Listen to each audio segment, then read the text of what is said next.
제 하나님의 은혜를 간구합니다. 긍휼을 간구합니다. 가장 잘 나갈 때, 가장 행복할 때, 가장 기쁠 때, 가장 힘 있을 때, 그러나 그때 넘어질까 중요해야 될 이유가 있습니다. 왜 잘 나갈 때, 잘 나가다가 넘어질 수밖에 없는지 세상의 많은 사람들을 보고 많은 믿음의 동역자들을 볼 때마다 항상 고민하는 장면입니다. 주님, 나로 우리로 하나님의 은혜를 얻을 수 있도록 역사하옵소서. 은혜 베풀어 주옵소서. 오늘 이날도 하나님 믿음으로 돌이키며 주님 앞에 잠잠히 엎드리는 날 되기를 원합니다. 구주 예수 그리스도 이름으로 간절히 기도합니다. 아멘. 여러분, 2025년 6월 20일입니다. 비가 오는 아침입니다. 아마 전국적으로 비가 많이 내리기도 한다고 합니다. 호우주의 보고 내린 곳도 있고 피가 없기를 소망합니다. 하나님께서 우리 집도 우리 현장도 또 농작물이나 또 여러 가지 일하시는 분들의 오가는 걸음들도 세밀하게 지키시기를 소망합니다. 너무 바쁘게 분주하게 하는 것보다는 창창하니 하나하나를 살피면서 이렇게 움직이시기를 또한 소망합니다. 오늘은 다윗이 인구조사를 하는 장면인 역대상 21장 1절로 17절까지를 금방 읽고 같이 말씀을 한번 살펴보았습니다. 역대상 21장은 문제적인 장면이죠. 특별히 몇 가지 장면이 나오는데 먼저 알아야 될 것은 뭐냐면 인구조사했다고 왜 하나님께서 그렇게 진노를 하시느냐라는 질문을 우리가 할 수 있습니다. 근데 그거는 일반적인 질문이에요. 이 말이 뭐냐면 다른 왕들은 늘 하는 게 인구조사입니다. 왜냐하면 세금을 걷어야 되니까요. 또 하나는 군대를 유지를 해야 됩니다. 징병을 해야 되는 거죠. 징병하지 않으면 세금을 내야 되니까 제일 많이 하는 게 인구조사입니다. 그리고 그건 당연한 거예요. 인구조사해서 세금 매기고 군대 징집해가지고 전쟁해가지고 이겨가지고 그거 가지고 나누고 그러면서 와 박수치고 우리 몇 명이다 하면서 우리 이 발전한 것을 홍보하고 하는 게 왕들의 일이었습니다. 근데 이스라엘의 왕은 달랐어요. 이스라엘의 왕은 하나님의 음성을 듣는 왕이었습니다. 다윗이 이때까지 연전연승을 하고 계속되는 승리를 계속한 것이 군대가 많아서 인구가 많아서 칼을 든 사람들이 많아서 세금을 많이 거둘러서 승전을 한 게 아니었거든요. 승리를 한 게 아니었거든요. 근데 오늘 본문에 다윗이 두 가지의 여러 가지 해석이 있겠지만 다윗이 말 그대로 흔들렸는 겁니다. 옆에 있는 요압 군대 장관이 굳이 이렇게까지 할 필요 있습니까? 어찌하여 하면서 다윗을 말렸음에도 불구하고 다윗은 아니다. 이제 제대로 한번 인구조사해서 아마 가장 모든 나라들을 다 정복하고 싶었는 그런 제국의 야욕을 불태웠는지는 모르겠지만 거부하고 인구조사를 하게 됐던 겁니다.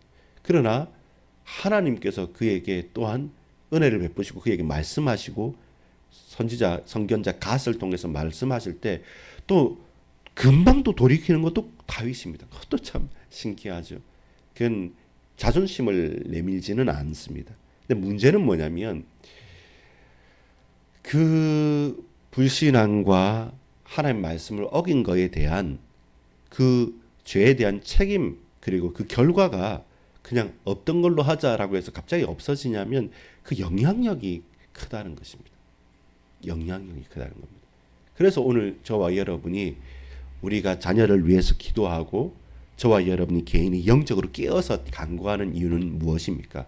우리가 말씀을 지키고 예배 하나만큼은 놓치지 않겠다. 생명 걸겠다. 그리고 교회를 사랑하고 이 신앙생활 하는 것 일평생에 믿음의 중심을 가지고 나 하나님께 나아간다. 나 누가 뭐라고 해도 이 하나님 저버리지 않겠다는 믿음의 선한 싸움을 하면서 살아가는 결단이 필요한 것은 그 한두 번의 양보, 그 몇 번의 불신앙, 그 결과가 너무나도 참혹한 것이죠. 하나님께서 말씀하는 것이 긍휼을 입혀달라고 긍휼을 여겨달라는 것은 뭐냐면 세 가지 선택사항을 주십니다. 3년 동안 기근이 있을래? 석 달 동안 계속 적군에 쫓겨다닐래?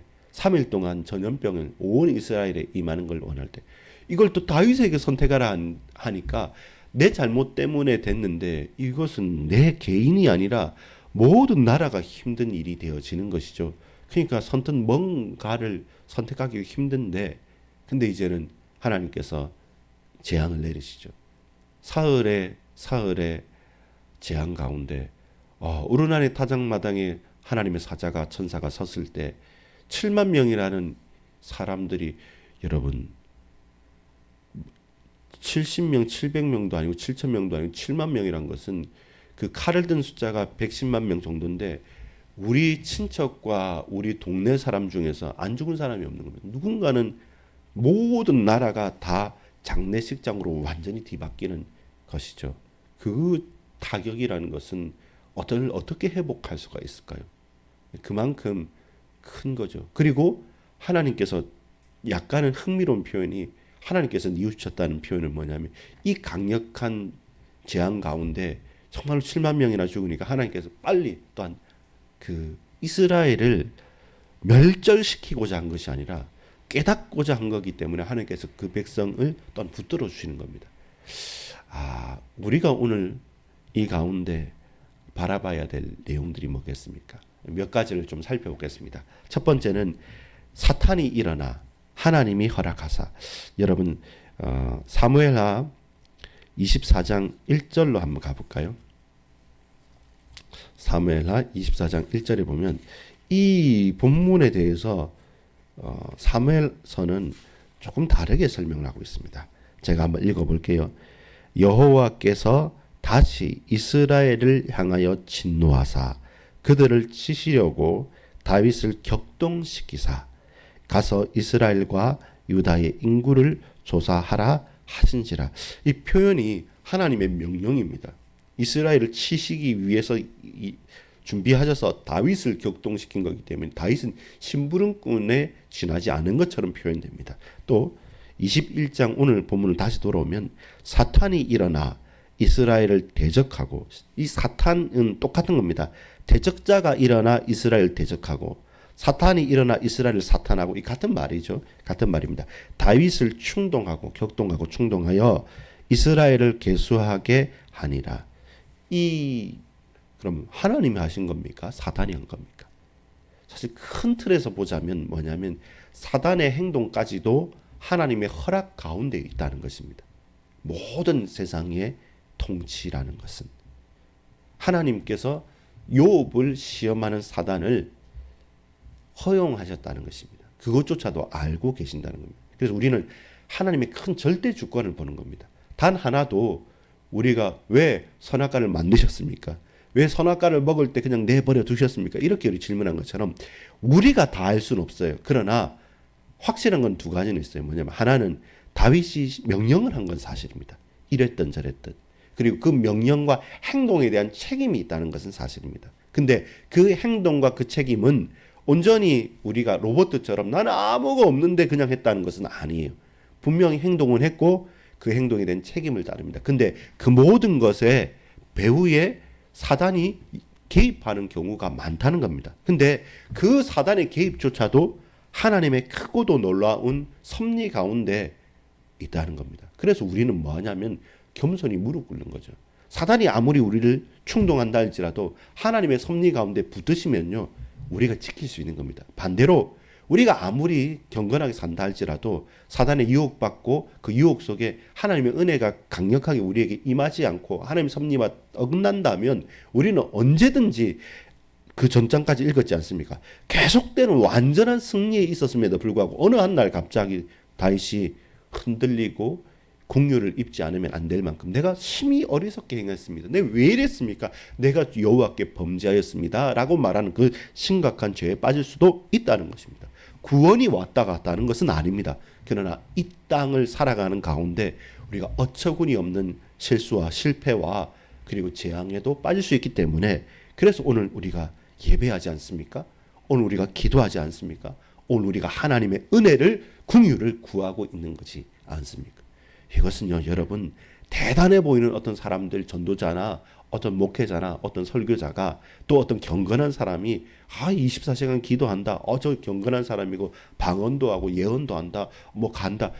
그 사람이라 할지라도 여러분, 다윗도요, 사단의 격동함, 하나님의 허락하신 가운데 나라 전체가 흔들릴 만한 사건에 빠지게 만들고, 이렇게 보자면 사울 왕보다 다윗의 문제가 더 클 수 있습니다. 또 바세바 사건 여러분 알지 않습니까? 그렇게 순간순간 우리가 하나님의 강력한 붙드심이 아니면 나는 언제든지 다시 획가닥, 다시 그 자리로, 다시 완전히 반대로, 그만큼 연약한 존재이구나, 그만큼 부족한 존재이구나. 그래서 내 주제를 알고 하나님의 은혜가 필요하구나. 이것이 우리가 봐야 될 겁니다. 이걸 보고 사탄입니까? 하나님입니까? 성경이 누가 맞습니까? 이 성경 틀린 게 아닙니까? 이렇게 한 것은 우리의 짧은 생각이지, 여러분 정말로 중요한 내용은 뭡니까? 확실한 것, 다윗이 인구조사를 했구나. 그리고 그 인구조사의 결과는 하나님 말씀을 어기는 거였어요. 그것을 요압도 알았어요. 다윗도 알았어요. 근데 그 충동함, 격동함을 참을 수 없고 그것을 이겨낼 수 없고 거기에서 벗어나지 못하면 그 결과는요, 참혹합니다. 참혹합니다. 돌이키기가 너무 힘든 것이죠. 그렇다면 오늘은 어떻습니까? 여러분 어제까지 승리하셨습니까? 이건 주눅을 들라 혹은 공포감에 쌓이라는 것이 아니라 어제 방금 전까지 고백에도 베드로에 대해서 예수님께서 꾸짖으시는 것도 그거죠. 초막셋을 짓고 여기 있겠습니다. 주는 그리스도시요 살아계신 하나님의 아들이십니다는 신앙의 고백하고 나서도 그 흥분된 마음을 가라앉히지 못하고 그 변화된 예수님의 몸을 볼 때 변화산에서 하나님의 뜻보다는 나의 유익을 알고 있을 때 사단아 네 뒤로 물러가라 라고 예수님께서 책망하신 것입니다. 무엇이 중요하고 어떤 것이 필요할까요? 결국은 하나님입니다. 다시 말합니다. 결국은 하나님입니다. 내가 죄를 짓고 내가 실수합니다. 그 결과도 다릅니다. 근데 사단이 충동했기 때문에 사단의 핑계 될 수 있습니다. 그래서 흑암을 꺾어야 된다, 사단을 꺾어야 된다 하지만 그건 짧은 겁니다. 그럼에도 불구하고 하나님께서 허락하신 이유가 뭘까라는 것을 안다면 하나님을 바라봐야 되는 거죠. 사단의 흑암을 꺾어야 될 수도 있고 우리가 영적으로 깨어 있을 수도 있고 우리가 돌이키기도 해야 됩니다. 그러나 결국은 하나님입니다. 하나님께서 붙들어 주옵소서. 하나님께서 궁유를 부어 주옵소서. 하나님의 은혜가 아니면 내가 단 한순간도 살아갈 수 없사오니 아버지 하나님 나와 함께 하여 주옵소서. 이것이 우리의 서론이고 진행이고 결론입니다. 그래서 하나님과 함께 있기 위해서 우리에게 가장 필요한 인생의 고백은 뭡니까? 주 예수 그리스도. 나의 주인 되신 예수님, 그리고 이 주인 된 예수님께서 나를 구원하고 끝이 아니라 지금도 왕으로 통치하고 우리의 가정과 가문과 교회와 내 삶을 다스리시어 주옵소서라는 주님께 붙들림 받아 내가 살아가겠다는 고백이 오늘 필요한 것이죠. 그래서 여러분 1절이 고백되는 거죠. 아무리 사탄이 나를 충동해도 내게는 하나님의 은혜가 필요했고 그 하나님의 은혜가 아니면 내가 이 마음의 충동 때문에 인구조사를 거부할 수 없는 거죠. 사람은 안 되죠. 왜 그렇습니까? 뒤에 요압이 나타나잖아요. 요압이 오늘 3절에 요절에 말합니다. 뭐라고 말합니까? 요압이 아뢰되 여호와께서 그 백성을 지금보다 100배나 더 하시기를 원하나이다. 나는 군대 장관으로서 가장 당신 옆에 있지 않습니까? 받지 않습니까? 이 승리가 다윗에게 하나님께서 당신에게 정말로 부으시는 승리인데 앞으로 100배나 더하게 할 건데 지금 인구조사가 필요합니까? 내 주 왕이여 이 백성이 다 내 주의 종이 아닙니까? 내 주께서 어찌하여 이 일을 명령하시나이까? 어찌하여 이스라엘이 범죄하게 하시나이까? 이스라엘의 왕은 인구조사하는 왕이 아니고 하나님의 말씀을 듣는 왕입니다. 그래서 율법책을 딱 해놓고 계속 들으라고 했던 이스라엘 왕인데 그걸 저 이방한 왕들과 똑같이 이제는 이게 뭡니까? 말씀이 안 들려지고 말씀이 멀어지고 동시에 그때마다 다시 눈이 밝아져서 목욕하는 여자의 몸이 보였고 그 승리에 도취하여서 그 하나님 음성이 주위에 있는 사람들의 동역자의 말조차도 들려지지 아니하고 뭐 내 말 들어라고 하면서 강력하게 종용하는 것처럼 여러분 하나님 말씀이 들려지지 않고 예배가 중요하게 생각되지 않고 교회를 사랑하지 못하고 성도들을 귀하게 여기지 못하고 내 자신이 하나님 앞에 나가지 못하면 결국 뭡니까? 재앙과 멸망, 고통 속으로 갈 수밖에 없는 거죠. 동역자들의 말도, 하나님의 말씀도 안 들리고 동역자들의 말도 안 들리죠. 그러니까 뭡니까? 내 마음 중심에 원래 내가 붙잡은 나의 사명도 소명도 내 생명도 귀한 것으로 느껴지지 않은 거죠. 그것이 오늘 인구조사의 원인이었고 진행이었습니다. 결과는 뭡니까? 참혹하죠. 바로 다윗은 돌이킵니다. 그리고 하나님께서 긍휼을 베풀어 주실 것입니다. 그러나 그 결과가 없이 되는 게 아닙니다. 그래서 깨어 있어야 됩니다. 우리가 돌이키고 회개하고 하나님께서 회복시켜 주시겠지만 그러나 그 상처는 남습니다. 그리고 그 상처는 깊습니다. 왜냐하면 말씀이 그렇게 하면 망한다, 그렇게 하면 죽는다, 그렇게 하면 흔들린다, 그렇게 하면 안 된다 말씀했는데 내가 좋은 것만 취하고 예수 믿으니까 그냥 대충 성령충만 대충 아닙니다. 분명히 그 결과는 심각하고 치명한 결과로 드러났던 것이죠. 여러분 오늘 깨어서 간구합시다. 하나님의 음성을 들읍시다. 그리고 동역자들의 음성도 들읍시다. 그러면서 하나님 앞에 예배하는 것에 우리 인생 전부를 드립시다. 세상 사람들은 인구조사에 집중하는데 우리는 하나님 말씀을 듣고 예배하는 것에 집중하는, 원래 다윗이 붙잡았던 그 은혜를 다시 회복하기를 소망합니다.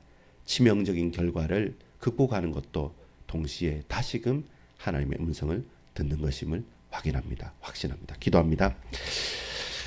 아버지 하나님, 잘 나가다가 넘어지는 이유가 무엇입니까? 결국 하나님의 말씀이 들려지지 않고 동역자들의 말조차도 귀하게 여기지지 않고 예배에서 멀어지고 하나님의 은혜에서 멀어질 때마다 세상 사람들의 소리가 더 크게 들렸고 그 세상 사람들의 아우성 소리 가운데 결국 나도 흔들리고 넘어져서 불신앙하고 하나님을 떠났습니다.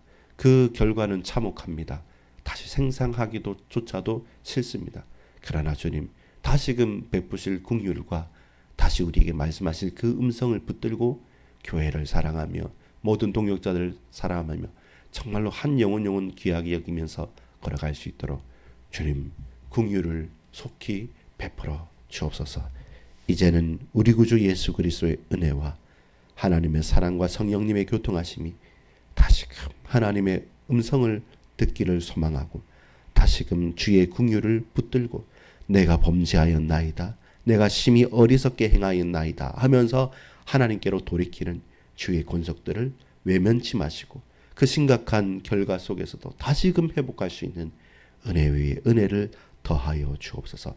영적으로 깨어서 하나님의 음성 듣는 우리 모든 반석기의 권속들과 동역자들 머리 위에 지금부터 영원한 한량없는 은혜가 영원토록 있을지어다. 아멘.